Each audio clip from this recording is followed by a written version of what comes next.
Kasado na ang City of San Fernando sa Pampanga para sa Marildo 2024 habang tinaguriang Jesucristo ng Pampanga muling magpapapako sa krus sa ika-35 pagkakataon.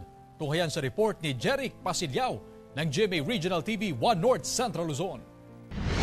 Kasado na ang city government ng San Fernando, Pampanga para sa iba't ibang aktibidad ngayong Semana Santa. Si Ruben Inahe na 35 taon nang nagpapapako sa krus, handa na muli sa pagganap bilang Jesucristo. Ang kalusugan naman natin, medyo may dinaramdam dahil lumaki yung katawan natin.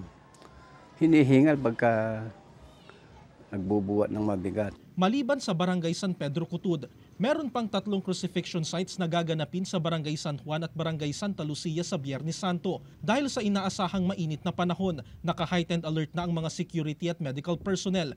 Inaasahang aabot sa 20,000 ang bisita ngayong taon. A lot of people, mga local and foreign tourists to visit us in the city of San Fernando. The city government will be intervening in terms of the public health, safety, security, and traffic in order to ensure na maging maayos po at maging ligtas itong ating Marildo 2024. Ayon sa LGU, walang traffic rerouting na ipatutupad habang may signages papunta sa crucifixion site. 1961 nang sinimula ng isang faith healer na si Arsenio Anyoza ang pagpapapako sa krus na naging tradisyon na sa Pampanga. Mula sa GMA Regional TV 1 North Central Luzon, Jeric Pasiliao nagbabalita para sa GMA Integrated News.